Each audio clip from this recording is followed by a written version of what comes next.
2002년 6월 18일이 무슨 날인지 아시나요? 아시는 분도 있을 텐데 우리나라가 이탈리아와 월드컵 16강을 한 날입니다. 그 날이 아직도 생생하게 기억이 납니다.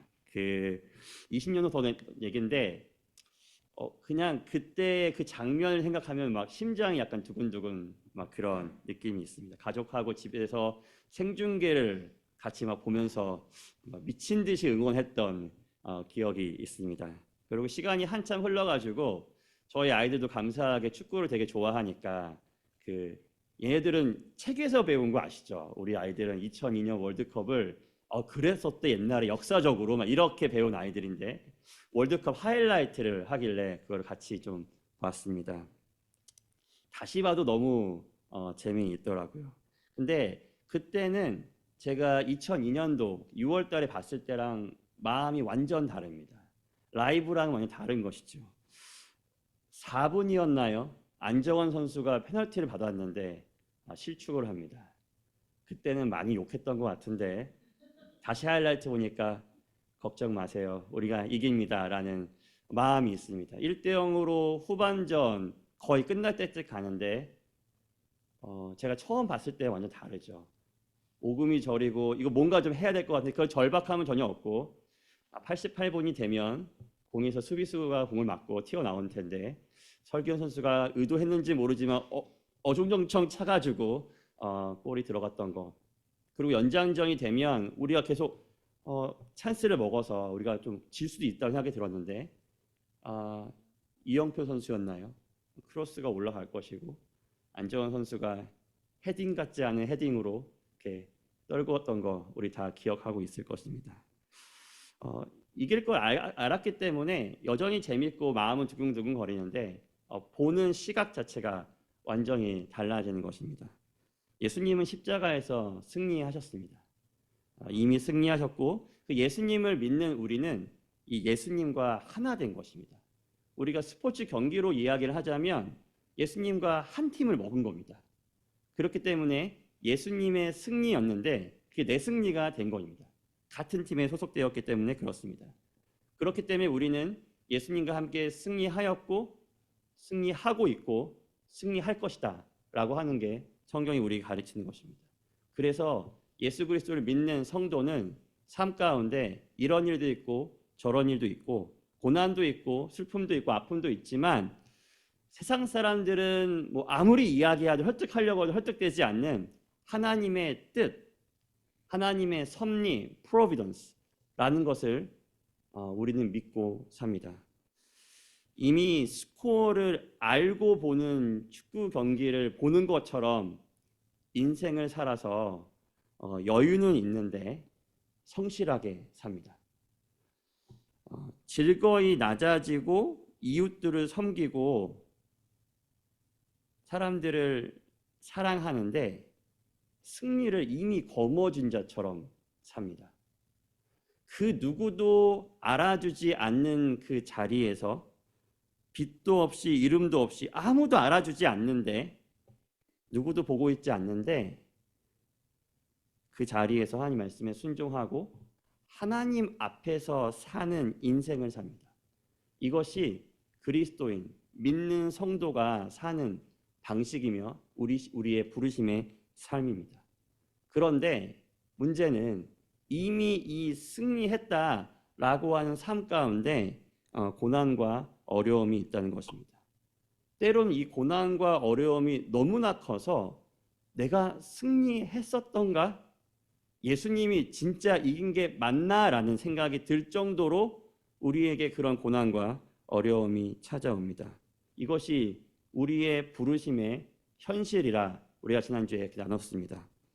우리가 모든 고난은 한 가지로 이해할 수 없습니다. 이래서 저래, 저래서 이래라고 할 수 없어요. 때로는 우리의 죄 때문이요, 때로는 주님의 뜻하신 거요, 여러 가지가 있지만 우리가 이 고난을 통해 바울은 하나님이 누구이신지, 내가 받은 은혜가 무엇인지, 내가 받은 구원이 무엇인지를 더 깊이 온전히 깨닫게 되었다라고 나누었습니다.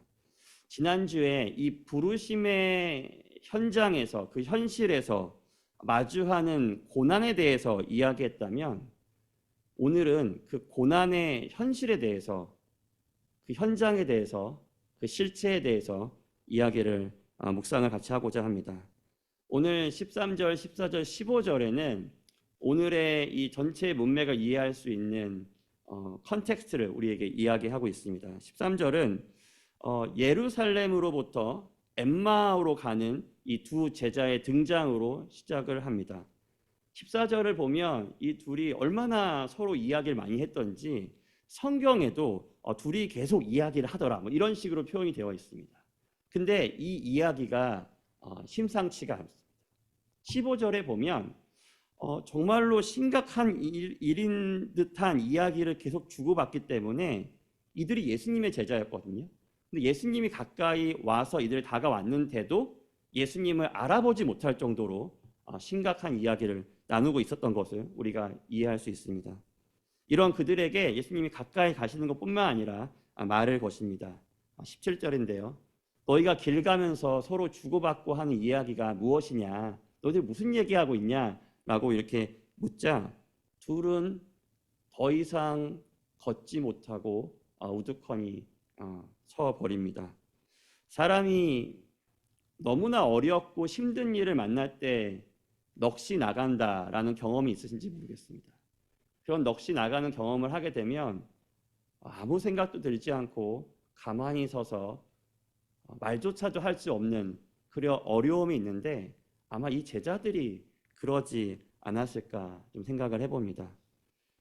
그래서 이 제자들에게 이렇게 묻자 이 제자들이 19절과 21절로부터 자신들이 이야기를 쭉 이렇게 나열을 하는데 제가 조금 더 이 이야기를 좀 풀어서 말씀을 드리도록 하겠습니다. 우리가 사실은 나사렛 예수라는 선지자를 알았습니다. 만났습니다. 근데 이 선지자는 우리가 그냥 알고 있던 그런 선지자들과는 완전 달라서 좀 특별했습니다.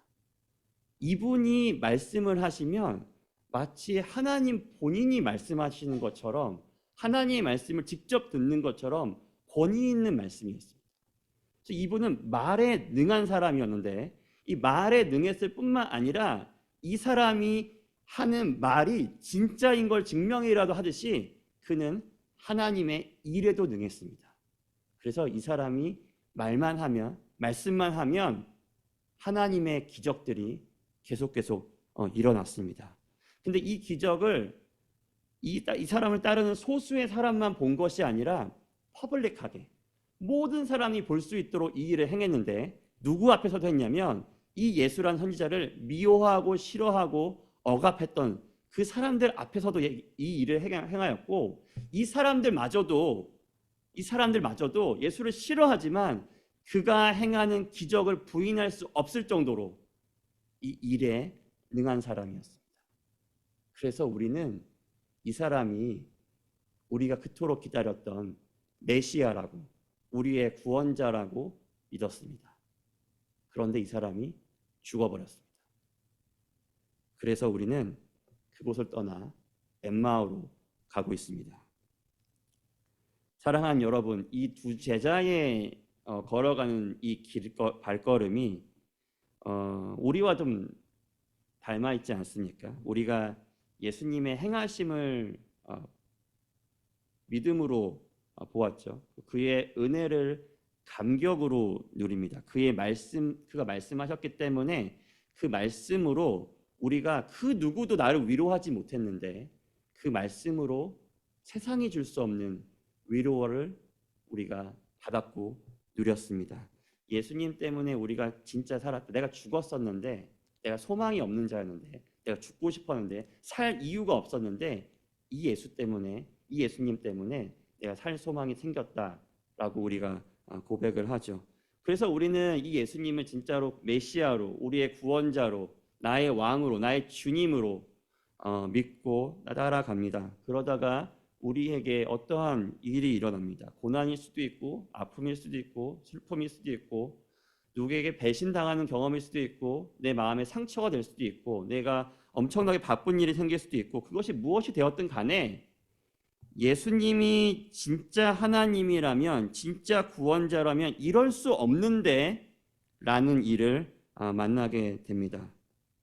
그러면 우리 마음속에 예수님이 죽어버리는 일이 생깁니다. 예수님에 대한 그 모든 행하심이, 그 은혜가, 그 믿음이 사라지는 것들, 그분을 전적으로 신뢰하지 못하는 일들이 우리 안에 생깁니다. 그 일 때문에 우리는 예수 앞에서 등을 돌리고 돌아서 예수를 떠납니다. 엠마오로 갑니다.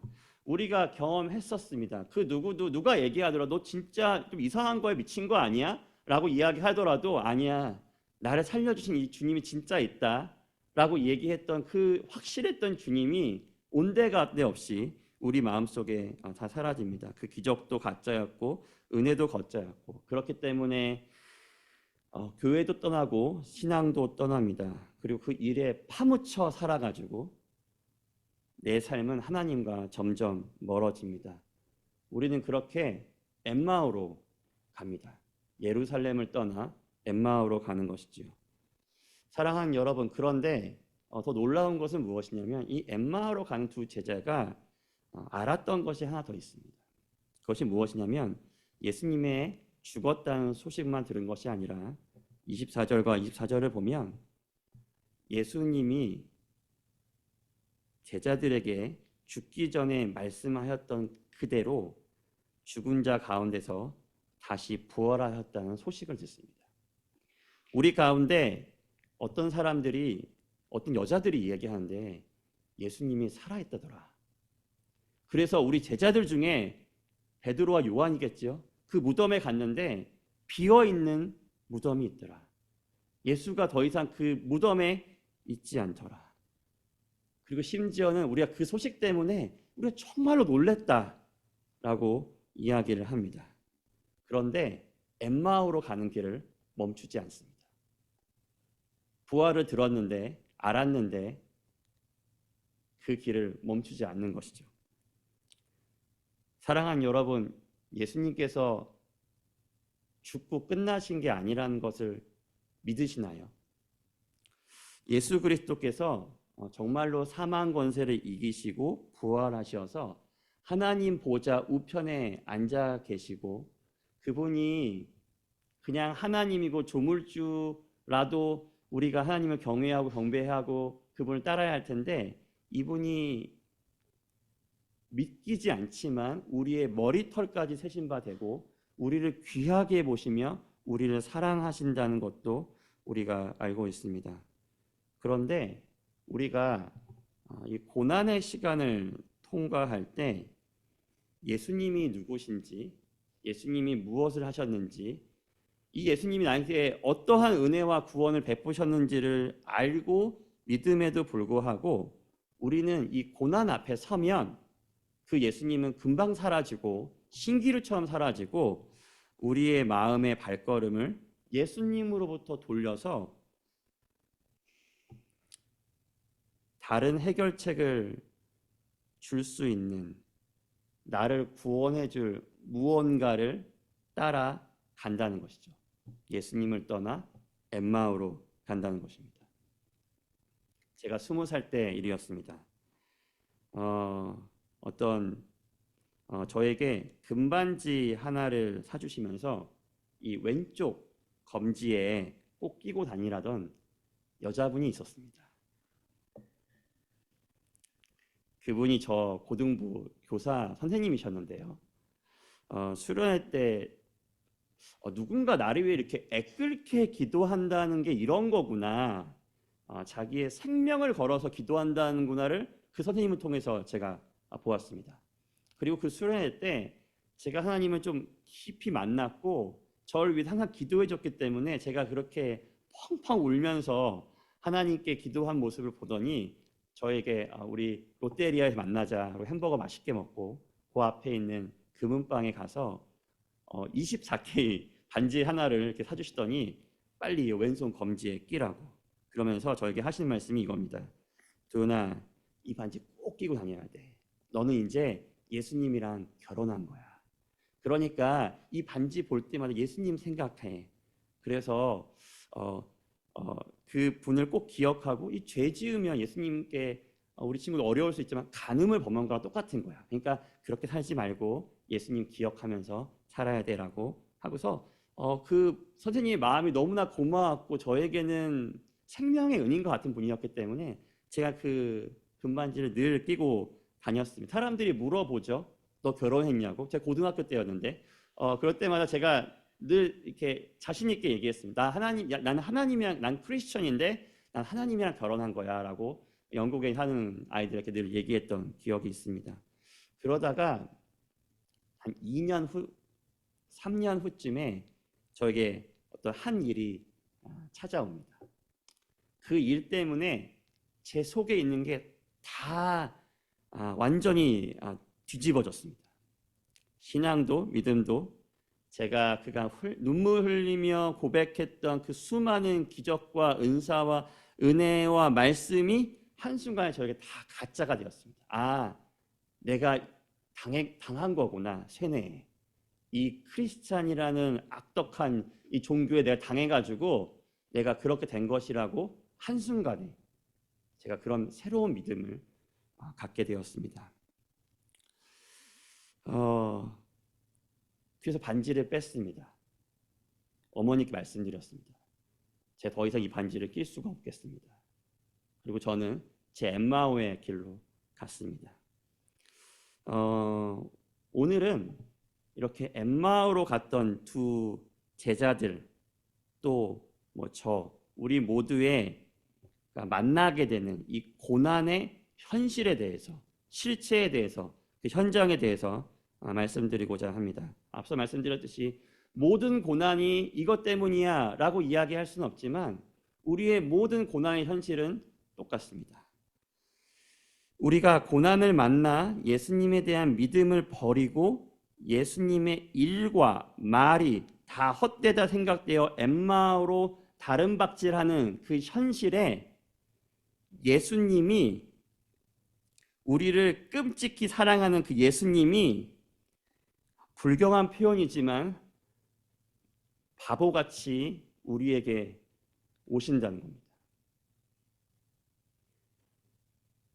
당신이 우리에게 베푸신 은혜와 말씀과 기적과 구원을 다 알았고 경험했는데도 불구하고 그 일 때문에 그 모든 것을 잊고 그분으로부터 등을 돌려서 엠마오로 나만의 살 길을 쫓아가는 우리를 예수님이 찾아오신다. 이것이 우리 고난의 현실입니다.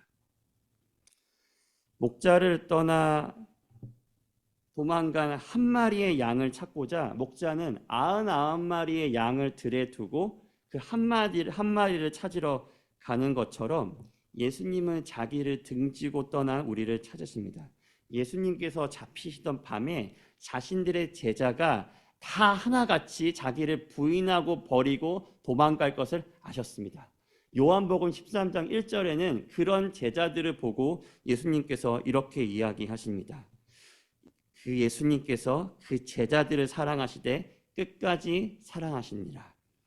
우리를 위해 죽음을 불사하실 이 예수님께서 우리가 그런 예수님을 버리면 예수님이 우리를 쉽게 버릴 법도 한데 99마리 자기 잘 따라오는 그 99마리만 데리고 길을 갈 법도 한데 배알도 없으신 이 예수님은 그 한 마리 그 잃어버린 양을 찾아서 우리에게 찾아오신다는 것입니다. 우리를 버리셔도 고난의 예수님이 하신 그 십자가의 사건과 비교도 안 될 그 작은 일 때문에 이 자신을 모른다 하며 이 길이 아닌가벼 하고 다른 길로 가는 우리를 버린다고 하더라도 우리가 주님 앞에 아무 말도 못할 터인데 예수님이 우리에게 계속 찾아오시고 말을 걸어주신다는 것이 우리가 마주하게 되는 고난의 현실이요 실체인 것입니다.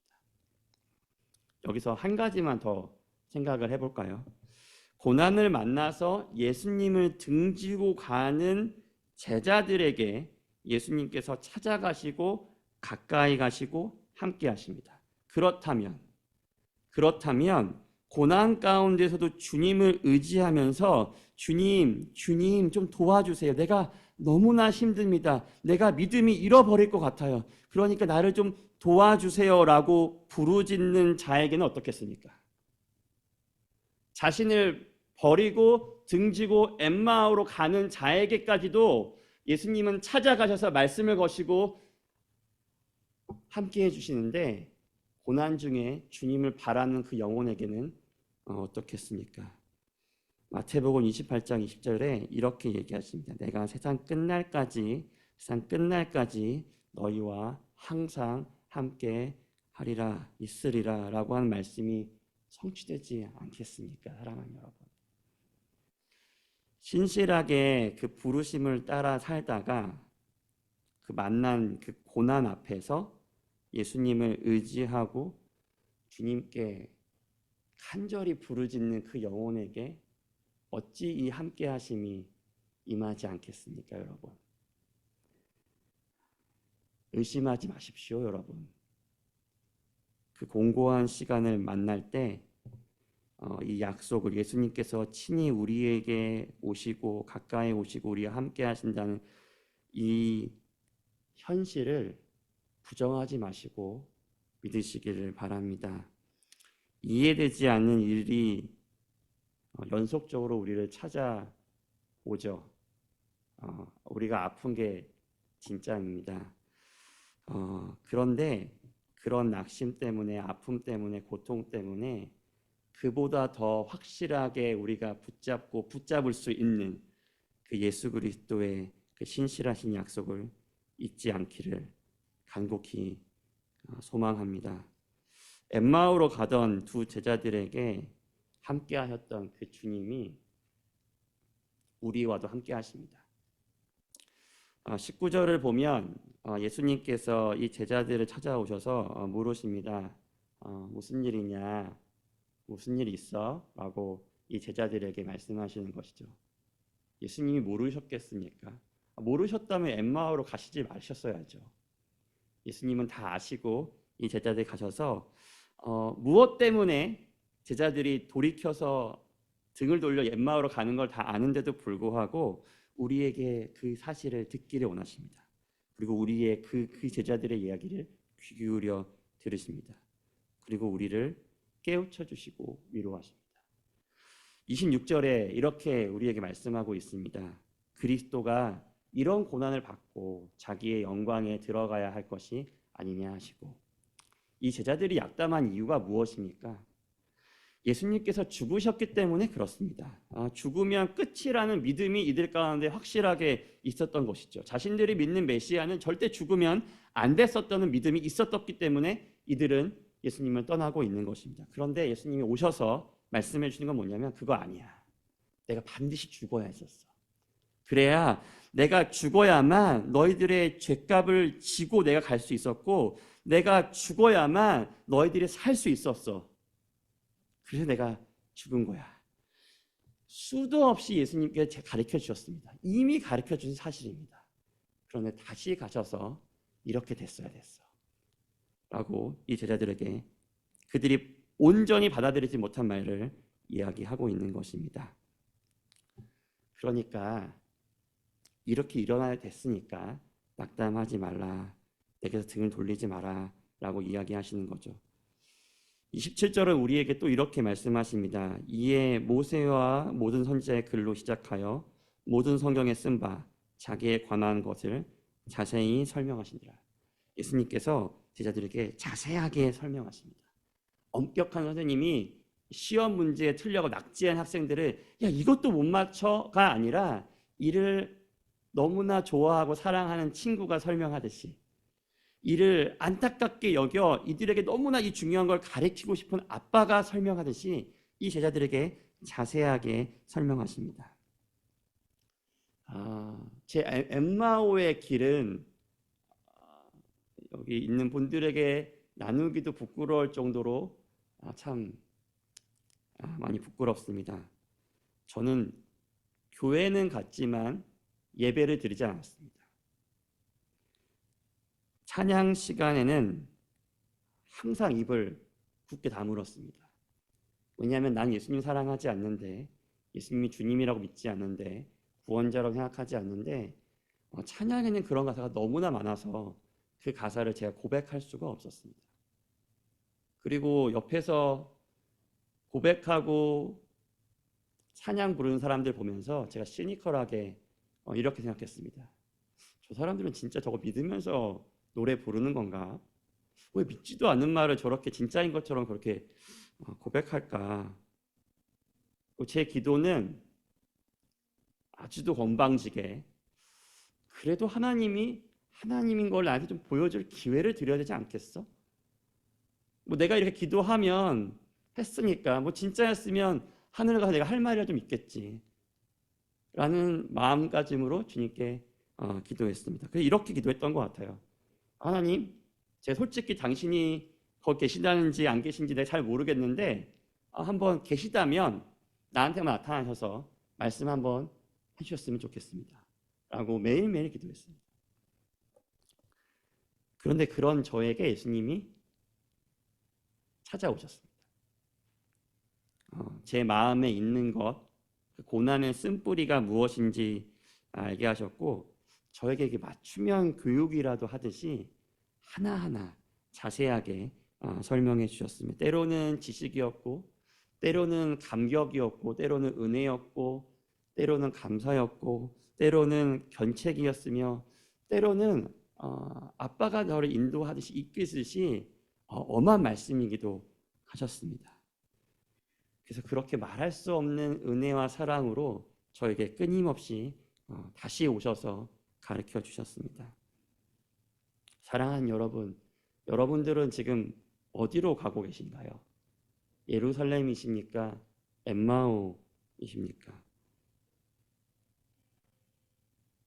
혹시 엠마오로 가고 계시다면 오늘 이 제자들처럼 주의 음성을 들으시고 돌이켜 다시 예수께로 가는 은혜가 여러분들께 있기를 간절히 소원합니다.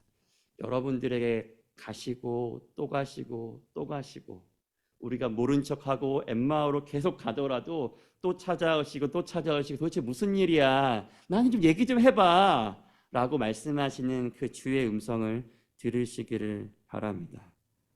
예수님의 손에 박힌 그 못자국이 선명한 것처럼 우리를 사랑하는 이 예수님의 사랑과 흔들리지 않고 영원히 변치 않는 그 약속을 여러분의 그 고난의 현실 가운데 보는 은혜가 가득하기를 간절히 소원합니다. 고난의 현실은 예수 그리스도와 동행입니다.